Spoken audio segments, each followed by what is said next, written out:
Hey YouTube, here's Heiko. Today with another video. Finally got my VW bus out of the garage. I know it's end of December, day after Christmas. And usually it's the time of the year when the bus gets parked and not moved until the weather improves. We have actually really nice weather at the moment. It's kind of almost warm. I'm driving and walking around in t-shirts, so that's kind of nice. And we're planning on going to a big VW camp out in Lake Havasu. That's Arizona, right? Lake Havasu, Arizona. That's, what is it? 300 some miles away from here. 400 miles. So I figure I have about 3 weeks to prepare for this. I'm going to give my bus today an oil change, and I'm going to take you along for the ride. As you can see, I have an inspection pit in my garage, which makes this kind of pretty easy.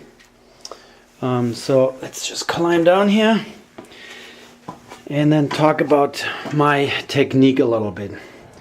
Let's see that we can find you a spot here on my little tripod there. Let's zoom in.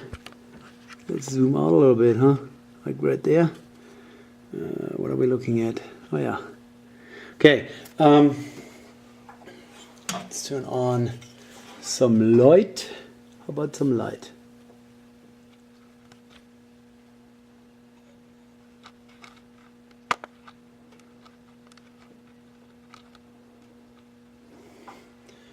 Okay, camera light's on. And I have a handheld light. All right, guys. Yeah, let's modify this a little bit. So where are we gonna hang my light here? Let's do it right there. Well, first of all, I want to show you my 16 quart drain container that I just recently bought. Let's see if you can see me. Huh. Spider crawling past me. So this can piece sticking out there is an extended sump, tiny little extension. I think it adds half a quart of oil to the capacity. It also extends the pickup tube where my VW engine, it's a Type 4 2-liter fuel injected, sucks the oil, so it has a little bit deeper sump that helps in fast cornering, as if I would be fast cornering in my bus. But I like the idea that it increases the oil amount. And then next to it here is a drain valve made by Fumoto, a Japanese company, I think. And this is perfect for a VW engine. The VW engines are aluminum cases, and if you take your drain plug in and out too often and you tighten it up too hard, you might strip the threads in there, and that's what happened in my engine block. So I had to go ahead and pretty much tap it with a bigger size diameter thread, metric. I think the original is, I want to say M12.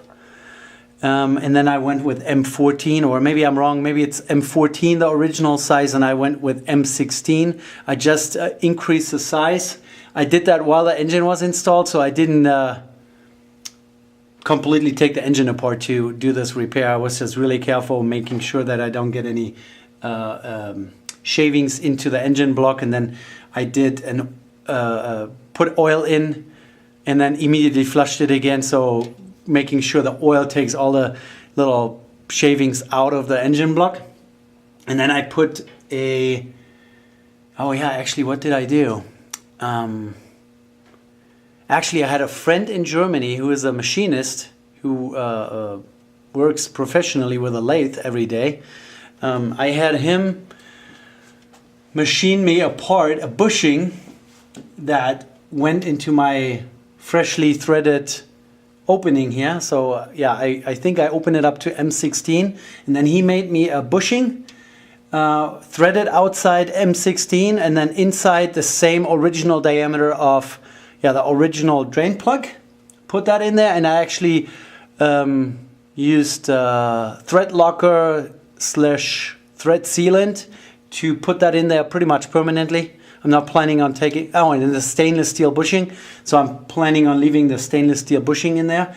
And then I just didn't want to take the risk of, you know, loosening up this bushing again. So I put this brass drain plug in there. It's really nice. It has a little lever here on the side, as you can see where my finger is. Let's see if we can zoom in more. Can we? Wrong direction right there. There's a little lever. It has a little detent position. You just need to take it out of the detent and pull it down, and then it will drain the oil. They also sell a little clip here. Let's see if you can see this. So once you're done with draining and everything and it's back in its detent position, you put this clip over it so it doesn't come loose accidentally. This is really very smart. They make those drain plugs in all kinds of shapes, and longer, a 90-degree angle, all kinds of thread sizes. So whatever vehicle you have, they will be able to sell you a drain plug for your vehicle. You will never have to take your drain plug out again. At least on this vehicle I have it. I don't have it on my daily driver. I just don't want to have to take it out ever again. I don't know why it's not focusing, but it's not focusing really well. Let's zoom out a little bit. Okay, so first let's talk about my Flow-Tool 16-quart drain container. This thing is pretty ingenious. As you can see, it has a normal big cap to dump out the oil. Here, let me grab the camera and show you this thing because I'm pretty happy. There you go. Let's take a look. Bought this at Walmart, you know, of all places, and I'm so happy with this. So this is where the oil goes in. Here's a little vent cap, and the cap that goes in here even has a place where you can store it so it doesn't slide around. Here in the corner you can put your oil filter down to drain it out, and then it has a proper solid cap that you can take off. I usually go to our local dump. They have a recycling place there as well, with a big oil tank where you can bring old used oil for free. You know, you just have to bring it there. So instead of what I used to do in the past, here, let me show you this. So I have one of those suckers that's very similar. Also a little plug here, vent, and kind of a neck with a cap on it. This cap is always leaking, always dripping. So this thing is kind of a pain in the butt. The cap is really chintzy. Then I have a large utility tub that you can use for mixing concrete. Wrong way, this way. And then I have this thing here. It's also made by Flow-Tool, but the pain in the butt thing is here, the spout. Pouring out the oil into a, you know, container. I always have this is a 2-gallon transmission fluid container from Tractor Supply. It's empty, so I'm always using this one to dump in old oil. You know, always keep my old containers and bottles of windshield wiper fluid because they're a little heavier plastic. So to put old oil in, and then I take it to the recycling place. With my new one here, the 16 quart, I just use that one. You know, it makes it so much easier. With 16 quarts, I can usually do 2, depending on what vehicle, maybe 3 oil changes. Then it's full, and then we're going to this recycling place. I want to say maybe once every 2 weeks. That's usually good enough. You know, I have 4 vehicles to take care of. We don't do oil changes all that often. So this is a good container, good quality, has a nice handle, carries like a jerry can, and this cap here is actually sealing properly. There's an O-ring in there even. So this is properly done, properly made. Oh, and then the best part, made in the United States. I like this. I bet you this other thing here, which is, they are probably all made by, I don't know what brand this is, but this really sucks. All the caps are loose, everything is leaking, everything is dripping. If you carry this around, oil is sloshing around and you just have oil stains here everywhere. And then all the other containers, I mean, they're nice to catch stuff, but then to get it out of this container into an oil can, it's just a pain in the butt. That's why I always have to have like funnels, and you know, I don't know if you guys have ever thought of this. Old windshield wiper fluid bottles, the round ones, you can cut it into a funnel really easily. It's nice to use them for putting oil in your engine.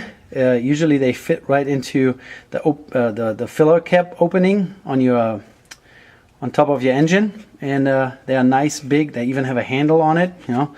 So that's what I do sometimes. But yeah, for oil changing, I'm really happy that I found this one here. Let's look at the brand tag and all that stuff one more time in case you guys want to go look for it. Yeah, let's turn the light off on my camera. Alright, now you can probably read it. 16 quart drain container, and there's the model number, made in the United States. Alright, so let me put you back up on the ground here next to my inspection pit and see what we can see. And then we're going to do an oil change on a 1977 VW bus with a Type 4 2-liter fuel injected. This is original engine, has never been out.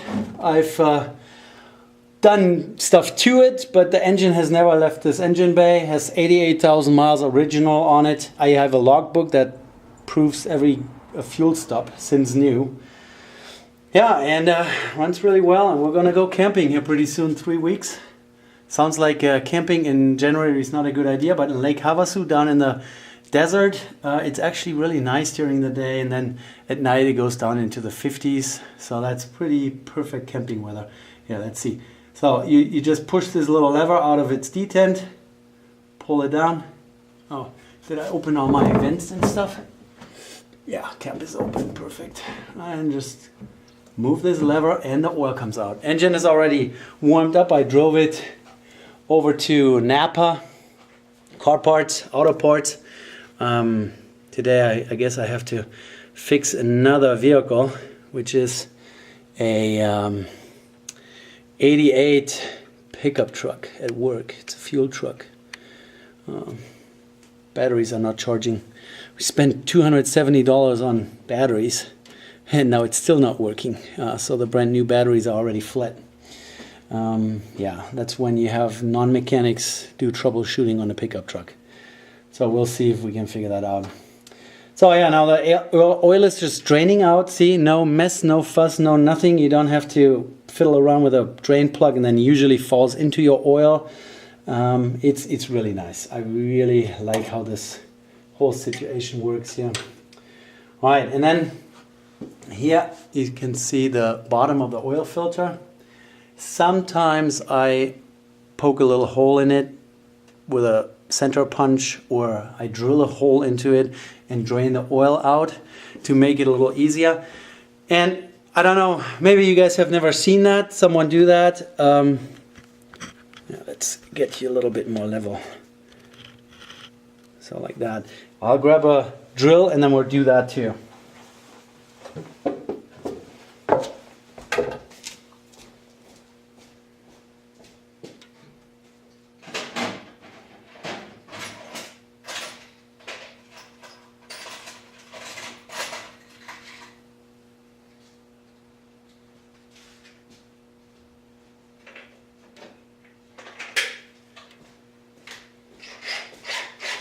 Alright, got my DeWalt drill.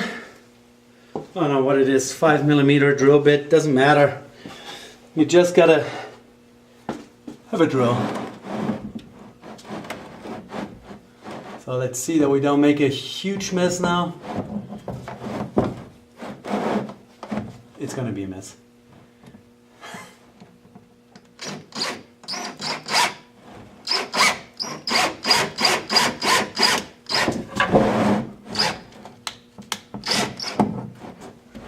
Just like so. And now we have the oil draining out of both openings, out of the drain plug and out of the oil filter. Yeah, I did not make a mess at all. You just got to be quick enough with your drill pulling it back out.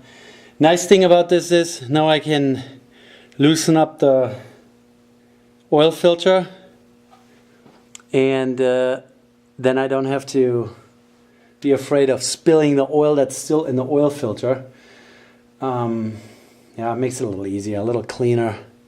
I just don't like all this mess, you know. Anyways, on a VW, has 4.5 liters. Now is it 4.5 quarts? A quart and a liter is pretty close to each other. Oil in there, plus this little extension, so I really have to fill it with dipstick. I can't just dump it in and be happy, you know, and walk away. I really have to kind of figure out the right amount each time. Probably should just write it down somewhere, but I haven't done that. This extension here, the sump extension that you can see there, it's machined out of solid, let's move over that way a little bit, solid aluminum. Down at the bottom is a strainer. Every engine, pretty much every engine, there is somewhere down in the crankcase, in the oil pan, has a strainer that the oil pump sucks the oil through. It's not a filter per se, it's just a screen that keeps the bigger chunks, like if you have aluminum pieces in there or steel metal pieces, at least it's not being sucked through the entire lubrication circuit again. So at the very bottom of this extension is this strainer, and in a VW it's always a good idea to take that out every single time you do an oil change. So we're going to do that too. Yeah, let me grab a wrench.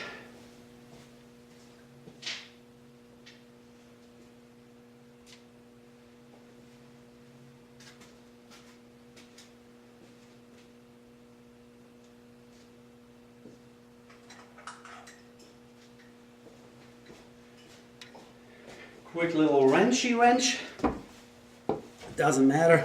I'm using an adjustable. So, you know, and just move that out of the way a little bit. It's not going to start puking on us right away because usually the gaskets they hold that all together pretty well.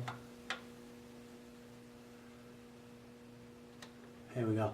It's torqued very gently. Again, same reason, aluminum case. The point where this extension is secured is in the aluminum engine block. If you torque this too high, you're gonna break stuff in there. So on those VW engines, you always gotta be really very careful. And we're just gonna wait until the oil is done draining. So I'm gonna turn you guys off and I'll be right back once that's the case.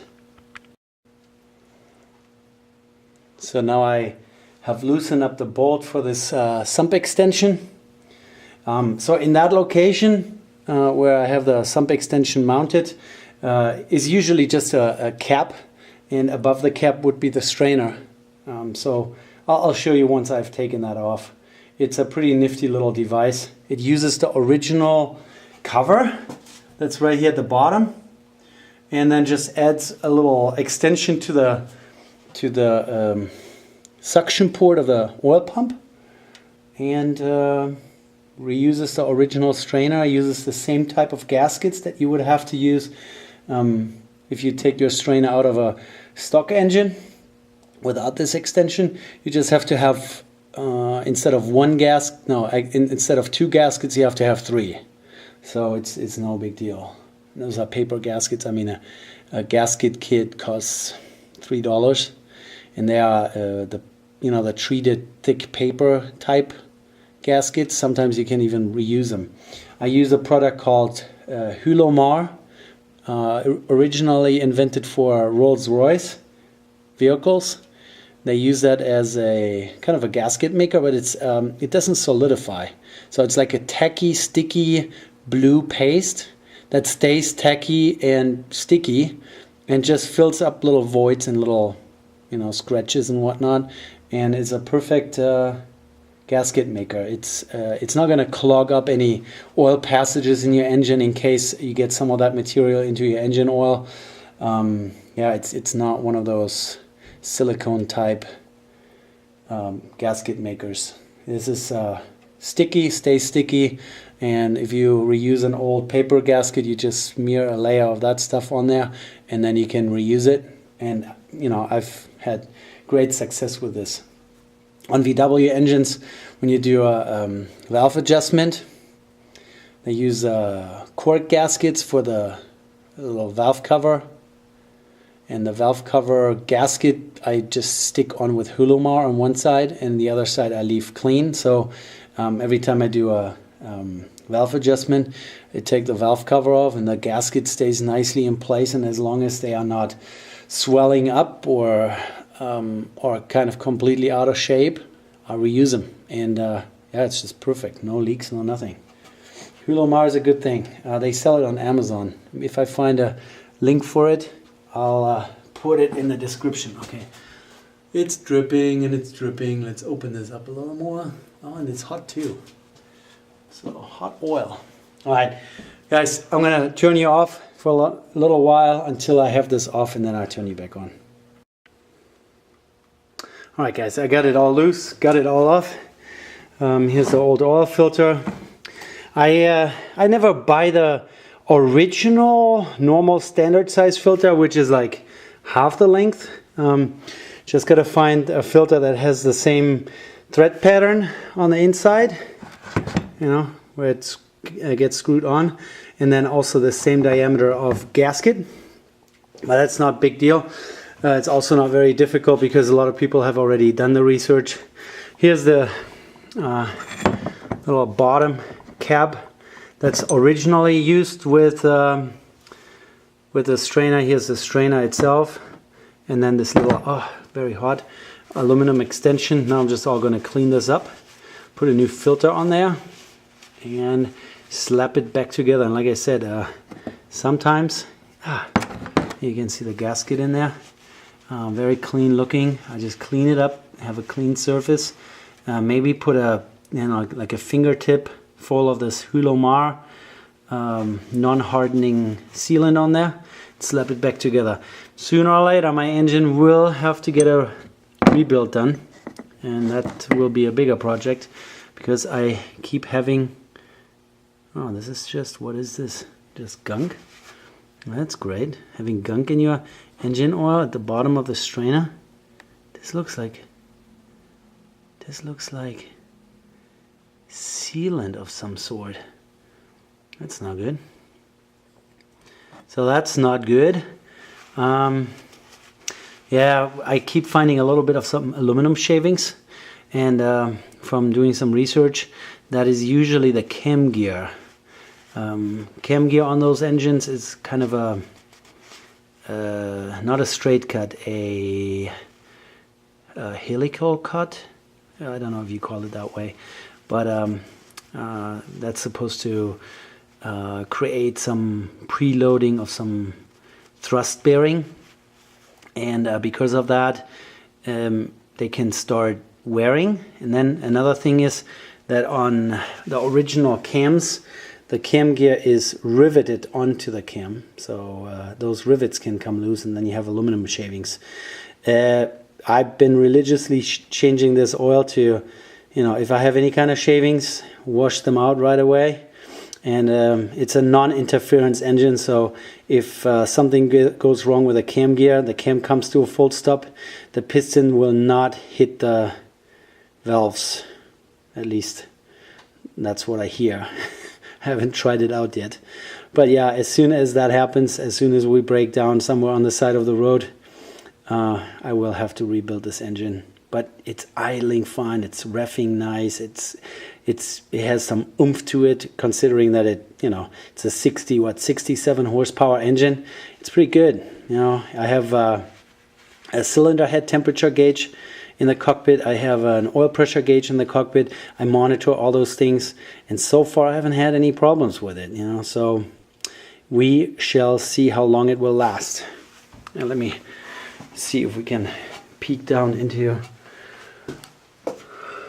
This other way. So there is a little tube extension for the pickup tube right there in the middle. Yeah, usually that piece is not there. Another cool little contraption is that's called a tacho plate. Usually there's just an inspection cover. I bought a billet aluminum replacement for it that has a thread in the middle for a oil temperature sensor. Really nice. I like it. It was not really expensive either, and they made it so that the sensor itself is shrouded a little bit from wind and whatnot, so it doesn't affect the temperature reading.